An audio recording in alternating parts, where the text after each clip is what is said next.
Welcome to Corporate Cafecito, a Latin and business podcast where we share insights and strategies to help entrepreneurs and professionals thrive.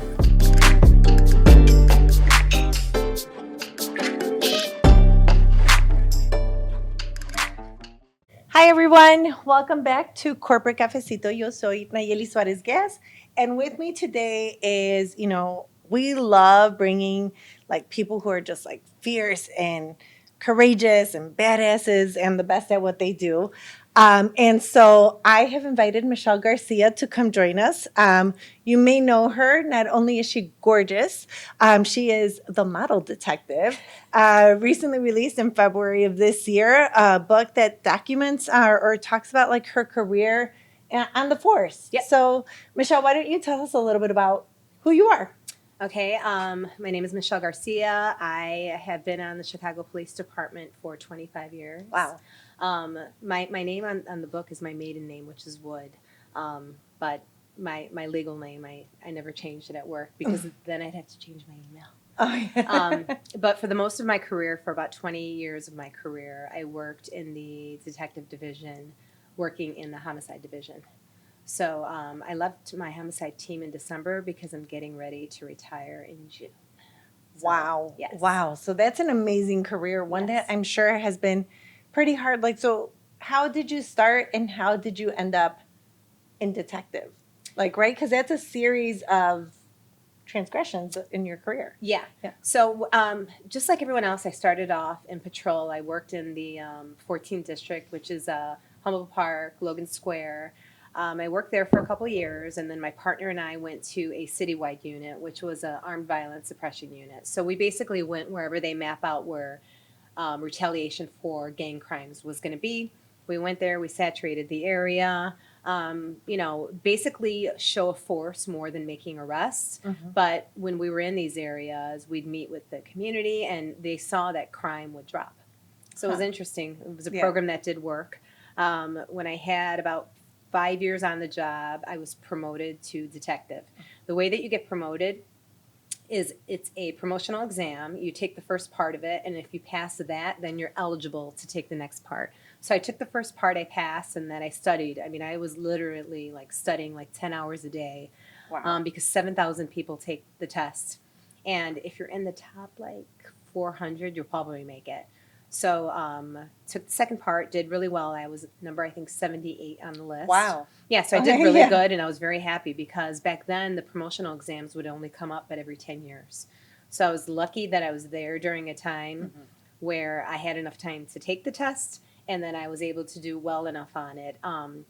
I was promoted with 5 years on the job, which was crazy because most of the detectives... Yeah, I'm sure there were people with longer tenure. Yes. Yes. I mean, most of the guys, like when I started off in Area 1, which is the south side, Inglewood, Hyde Park, some of the areas over there. I did that for a year, and then I went back to the north side, which is basically back Belmont and Western, which still covered Humboldt Park, Lakeview.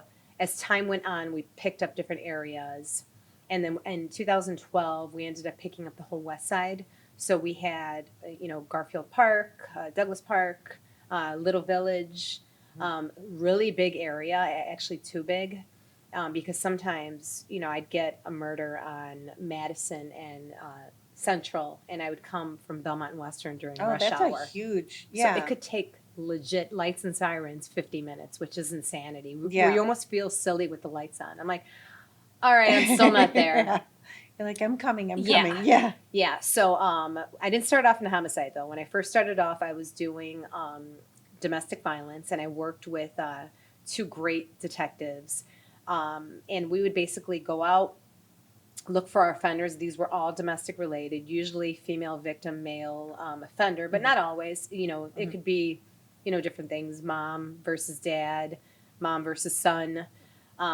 But it was a good starting point because it taught me how to deal with violent crimes in a smaller, more like compact level where you know who the offenders are because it's domestic related, but there's still an investigation that goes into it. But again, during that time, I had no time on the job, and the animosity, unfortunately, with women was just as bad as it was with men. because you walk in, female, young, and people are like, Yeah. and then people also knew at that time. I thought I grew up on the northwest side of Chicago. I grew up in Logan Square. Mhm. My phone book, I'm dating myself here, Yeah. but said northwest side. No, that's I'm not like, the Northwest Side. Well, I thought it Yeah. was though until the police department, especially then, was very big on like congregations and neighborhoods that you grew up in, Mhm. and everyone, you know, in the police land would live like either on the south side or in certain areas or the northwest Yeah, side. Norwood Park. Yes. Yeah, Exactly. yes. And I remember they were like, "Oh, where did you grow up?" I'm like, "Oh, northwest side." They're like, "Where?" I'm like, "Oh, Fullerton and Ridgeway, Fullerton and Yeah. Pulaski." They're like, "Oh, Like, that's a ghetto." Yeah, they're like, that's not. Yeah. I'm like, no, it's not. Yeah. So I had that for a long time where I think that stigma kind of followed me. And the thing is, like, my mom was so strict. I didn't do anything. Like, Yeah.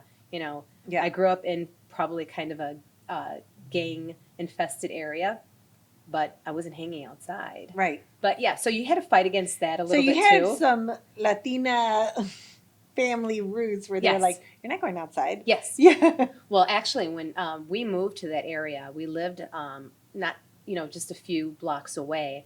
And when we moved into our apartment building, they spray painted our door with Spix Go Home. Oh, My mom's name is Pena. So we move in there, and all they see is the name. Pena, On, yeah. on the door. And all I remember at that when I saw it is they spelled Lawndale wrong. And I was like, who are these people? They don't even know how to spell. yeah. Because they put Lawdale. But, we shrugged stuff like that off. Mhm. And we happened to move into the one area where there was the only white gang. The gay lords, Yeah. which they're the ones that did it. And, as years went on, they were gone. And, it ended up being mostly Hispanic neighborhood. But I'm oblivious to all this stuff. You know what I mean? Like, I'm friends with who I'm friends with. I'm family who I'm, family Mhm. with. So I never thought I'd have to portray myself in a certain way. I just was who I was. But then as time went on, I realized, I'm like, okay, people look at you a certain way based on just where you grew up.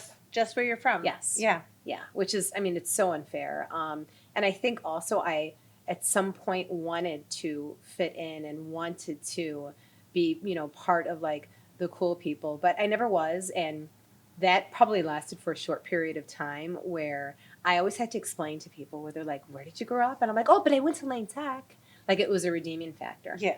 Well, And going to Lane Tech is a redeeming yeah, factor. right. But there's plenty of kids. Like, our local school was Kelvin Park, Yep. but a lot of kids then, my sister went to Sheriff's. My sister's great. My sister's super smart, whatever. But it's just you realize how people want to define who you are by putting By a who you label on were. you. Yes. Yeah. Yes. And I think that's very unfortunate. I think the police department's changed a lot now because there's so many people out there that are nothing like each other. We have so many. It's like I go to the academy and I see it's largely female Hispanic officers in the academy. Wow. And it's crazy. So how many female Latinas were in your class?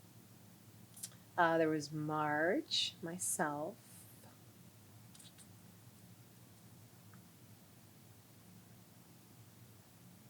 That's it.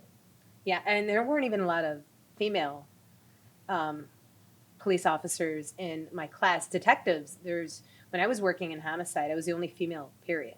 Wow. And I was used to it, and you have to have thick skin. Like, I make fun of myself more than anyone else can. So if someone thinks they're going to say something, I'm like, You're like, I'm going to beat you to yeah, it. Yeah. I'm going to beat you and I'm going to be funnier. Yeah. So, but so starting off with that, we went, I started working sex crimes. Sex crimes was very rewarding, but tough. I think on the scale of investigations, it's no different than homicides, except you have a live victim. And sometimes it's harder, Yeah. dealing with the trauma that these men and women, victims of sexual assault. When I started, probably mostly females. Now you see everything. And then I did that for years. And it's like I started at the bottom and I had to kind of crawl because everyone said, they're like, females do not work homicides. Mhm. It's just not what you do. And Was it just because, as a mode of protection, or did they not feel they were qualified, or? probably both. Women, unfortunately, in the police department sometimes get stuck doing things they don't want to do because it's like, oh, you're a female, you can answer the phone. And this was more prominent back then than it is now. Now I feel like women have a voice. Mm-hmm. And, I always tell women, make sure you let people know. Make sure you speak up. Yes. Yeah. Yeah, which is, a lot of times, myself included, people don't. But number one, no one knows what you want to do. When people want to work homicides or robbery or whatever, I teach the new in-service detectives when they get promoted. I teach a class, and it's a homicide investigation class. But afterwards, our class is always allotted for 2 hours, and it always goes over. So now they give us 4 hours. Like voluntary goes over, or yeah, It goes sure over. People ask a lot of questions. Yes, and they're Yeah. always waiting on the side afterwards, because I always tell them, I'm like, if you want it, you can work whatever you want. I'm like, when I first started, it was harder. You had to really claw your way to do it. I'm like, but now there's so many opportunities that there weren't before, that now I'm like, if you want to work, child crimes, we have a unit that deals only with victims of sexual assault who are kids. I would never want to do that. But it takes a special type of person to do that. But before, you had to be so qualified. Now they'll certify you and they'll qualify you for those types of things. So there's a lot of on-the-job training. Oh, yeah. Oh, yeah. And when I started, there was no one for me to look at, because I would tell people, I want to work homicides. And this is what I got. Okay, well, you're not going to work homicides. And my first homicide that I worked was at the Green Dolphin nightclub in Chicago. I used to live down the street from there. And we've had 3 there. But always people going there, not because it was from the area or anything, but nightclub, alcohol, different people from different areas, fights, bad things. So that murder came in, and I went with one of the detectives. I was still working sex, and then I was allowed to do shootings and stuff like that. And I was like, I want to go out. And they're like, fine, get in the car. Yeah, that's what it was. I'm like, well, I'll go with you to get video. And I joke, this is kind of true. It was like all the old guys. And this case was rolling, and we were getting witnesses, and we were getting information. And one by one, they kept falling off. And I was like, they're old. They have to go home and go to sleep. They're tired.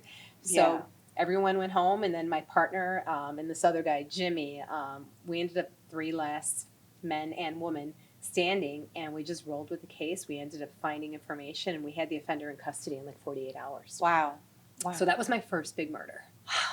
And how did that feel? Amazing.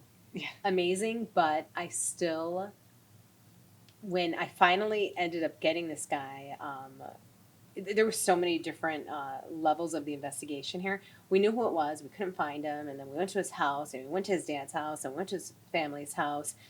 And he finally agreed to meet me, to talk to me, because he was going to give me his version of the story. So he met me at Harrison and Kedzie, but everyone at that point had gone home. So I had no one to go with me. Oh, no. So my lieutenant came with me. And it's so funny, because everybody's like, you brought your dad? You're like, yes. Yes, I did. Dad will beat your dad's butt. Yes.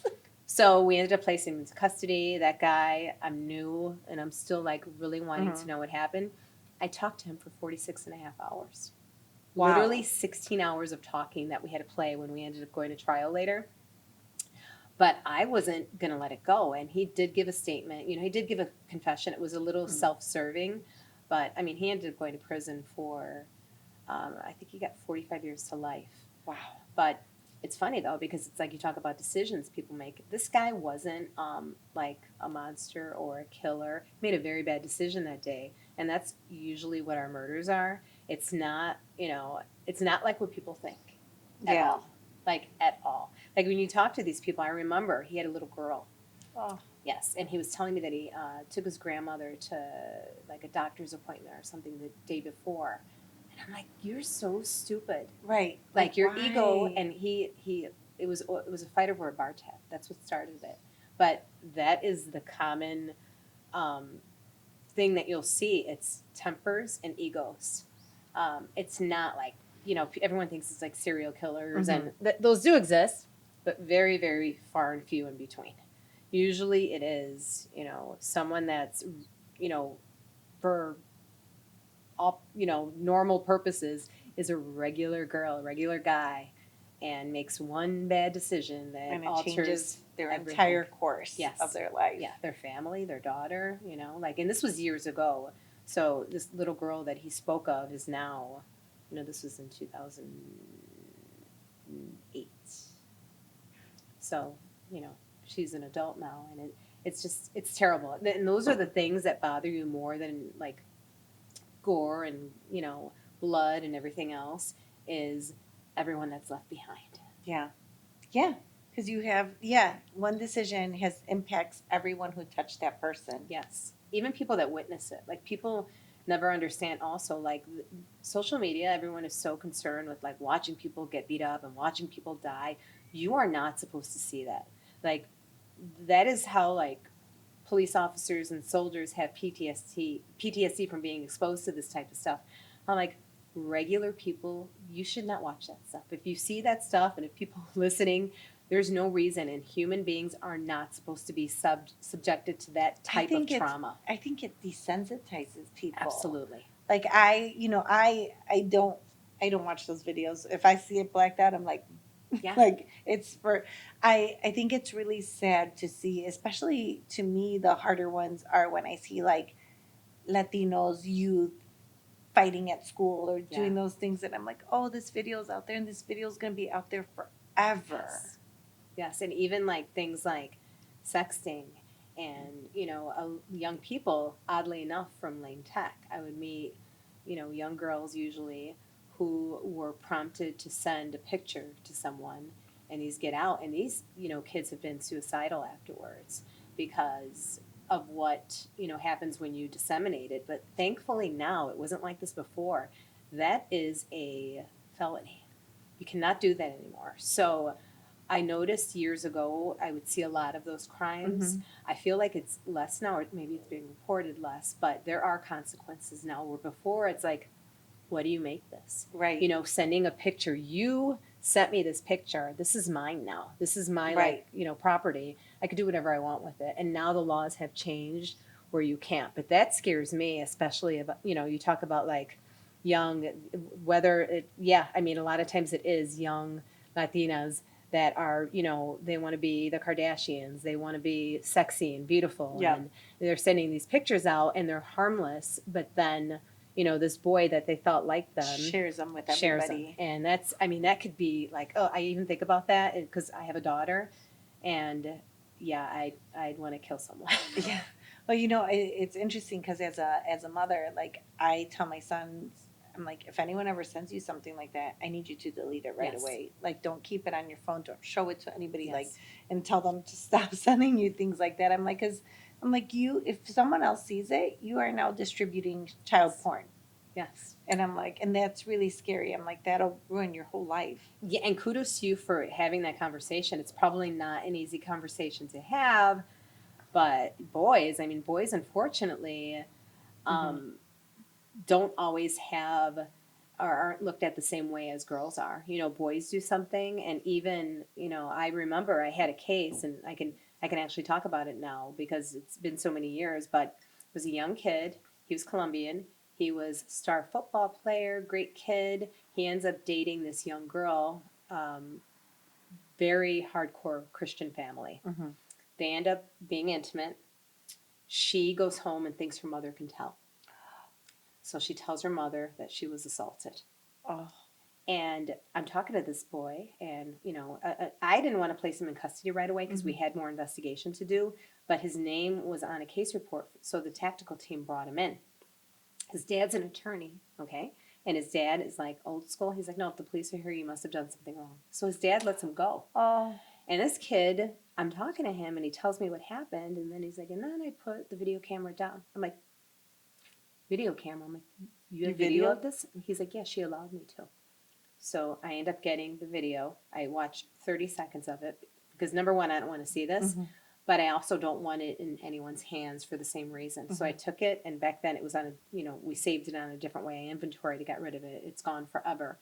But I went and I talked to her, and I told her, I was like, hey, she started telling me more lies and lies. And I was like, all right, we're going to stop for a second. I'm like, I saw the video, and he's going to go home, but you potentially ruined his life. He's got a fingerprint number now for sexual assault.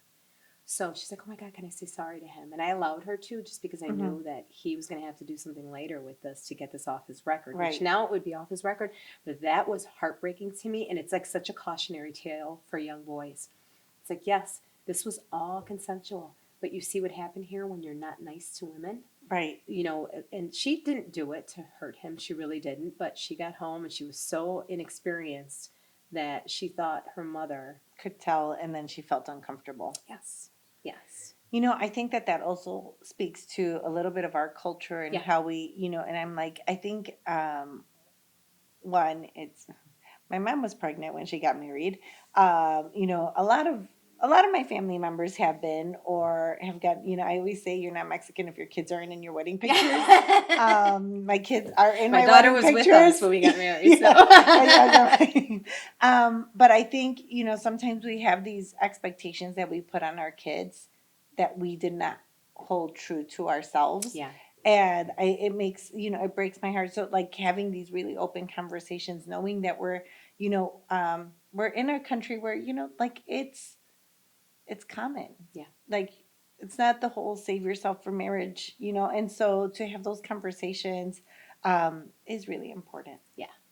Yeah, and again, those conversations are the hard things, and it was just interesting with that kid. Like his dad was so old school that he's like, "No, the police are here. You did something wrong," and I'm like, Like "Oh my protect your God, son. yes." Yeah. Well, that's and this kid, like, I just really felt terrible for him. But the same thing too. It's like people, you don't know how people are going to look at you. People are going to have, you know, preconceived notions like, "Oh, Colombian, he's here. You know, he's Yeah. not from here. He's from Mhm. somewhere else." And I'm like, "No, actually, his dad's an attorney." And he's like the star football player. Yeah. And all the good things, but you But know, now, and the thing that set the girl off is he's like, okay, you got to go now. And you know, she's also inexperienced. She's like, oh, I thought we're dating now, you know, and it wasn't that. So those are other unfortunate, I think, conversations that people have to have where it's like, always treat people with respect. right. Because of the fact you shouldn't have to worry about this, but unfortunately in this day and age, you do. Yeah. You know, and especially as a young Hispanic man, like you want to sit in jail while, you know, people figure out what the truth is while your life is ruined. And yeah, you got to be careful. Yeah. No. Yeah. And both parties. I Yes. think it's just really so hard. I think about like sex crimes, and you said you did some work there. Like we have Law and Order SVU. I'm sure it doesn't take 42 minutes to wrap up a case. I wish. But how realistic is that? Of all the TV shows, like I would say Law and Order is similar to what we do, more than any other ones because of they show the relationship that the police have with the state's attorneys, with the prosecutors, and people don't realize that the police do not decide what charges get placed on someone ever. It's always the state's attorney's office. Like we can charge people with whatever we want, but if the state's attorney's office isn't in agreement, it's not going to be charged. Like I've had plenty of times where I wanted, you know, one charge against someone and the state's attorney was like, nope, you don't have enough evidence, or this isn't there, and they don't charge it. So Yeah, I do see that happen on Law Yes. and Order where they're like, Yes. yeah, like we can't proceed Yes. or we can't Yes. charge him. Yeah, they do that a lot too. Yeah. Yeah. I think they have really good technical advisors on that show because they do a lot of stuff that is true. And it's funny because years ago, I never missed a Law and Order episode. The Law and Order SVU, loved it. Yeah. And then as time went on, I worked nights for so many years. That was like my show when we had like DVR that I would watch. Yeah. But I do think the trauma that sexual assault victims face is, I don't think that it's like dealt with properly because when you do participate in a legal proceeding against an offender, it is really hard to be a victim because you are re-victimized when you have to testify. And I don't care where it is. I mean, I think we try to minimize it, but that's why a lot of times people will plea out and take less than what they deserve because I don't want to re-traumatize anyone. Right. You know, families of murder victims, definitely sexual assault. So that's why a lot of times you will see there's no trials because they will offer a deal. And a lot of times these deals are pretty sweet deals. But, you know, then you hopefully register as a sex offender. If it's heinous enough or if a weapon was used, a lot of times they make you register for life. And I think that's good too. Right. Yeah. Murder offenders and sexual assault offenders, it's so funny because I will always, not that I stick up, but I always say it's like, oh, a series of decisions that someone made. I don't agree with that with sexual assaults. Like sexual assault, you didn't make a mistake and make a sexual assault unless it's something where you dated someone younger and it's one of those Mm-hmm. type of things. But I don't know in terms of a real deviant how much help Right. they could get. I mean, maybe there is counseling and stuff, but people always ask me that. I'm like, I'm probably not sympathetic as I am to a murderer, which is insanity. But Yeah. Well, because one is just like yes, a rash on the spot decision, and the other one feels more of a power. right. Right. And then, like, my husband and I have hired contractors that are convicted felons, but I would never hire a convicted rapist. So, and maybe, and and I'm sure there's someone listening there that probably, is dated someone when they were 19 and the person was, 17. Yeah. And it can be in that situation. I'm not talking about that. I'm talking more about, stranger danger or someone who really goes after Right. someone A for predatory. that purpose. Yeah. Exactly. A predator. Exactly. Michelle, this is amazing. I think we need to take a pause. I am out of coffee. Yeah. I gotta drink mine. So stay tuned because we are going to keep this conversation going. But for now, we are going to refresh our cafecitos and we will see you next week.